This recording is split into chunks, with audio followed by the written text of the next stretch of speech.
قال رسول الله صلى الله عليه وسلم إن أولى الناس بيوم القيامة أكثرهم على صلاتي আল্লাহর হাবিব বলেন, নিশ্চয়ই কিয়ামতের দিন সেই ব্যক্তি আমার অধিক নিকটবর্তী হবে যে ব্যক্তি আমার উপর সবচেয়ে বেশি বেশি দরুদ শরীফ পড়বে।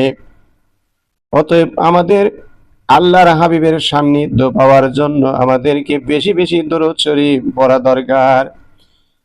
ওয়ান আবু হুরায়রা রাদিয়াল্লাহু তাআলা قال قال رسول الله صلى الله عليه وسلم الصلاة على نور على الصراط ومن صلى علي يوم الجمعة 80 مرة غفرت له ذنوب 80 عاما।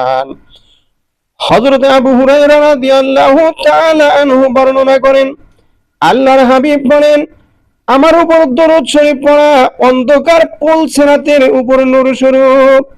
যে ব্যক্তি আমার উপর জুম্মার দিন 80 বার দরুদ শরীফ পাঠ করবে, আল্লাহ তাআলা তার 80 বছরের গুনাহ মাফ করে দিবেন। হযরত আবু হুরায়রা বলেন, যে ব্যক্তি জুম্মার দিন আল্লাহুম্মা সাল্লি আলা মুহাম্মাদিন নাবিয়িল উম্মি ওয়া আলা আলিহি ওয়া সাল্লামা তাসলিমা, এই দরুদ শরীফটি 80 বার পাঠ করবে।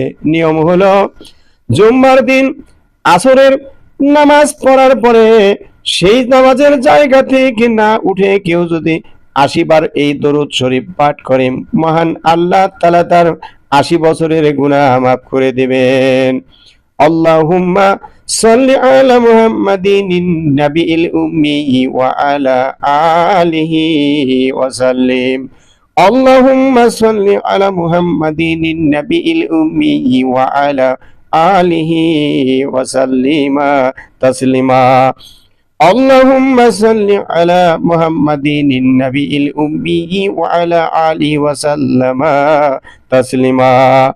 প্রিয় পাঠকগণ, পবিত্র জুমআর দিন অর্থাৎ শুক্রবারে আসরের সালাত পাঠ করার পর আমরা যেন সেই নামাজের জায়গা থেকে না উঠে আমরা এই দরুদ শরীফটি যেন আমরা 80 বার পাঠ করি। ইনশাআল্লাহ আল্লাহ তাআলা আমাদের 80 বছরের গুনাহ মাফ করে দিবেন। হাদিসটি এসেছে তিরমিজি শরীফ থেকে।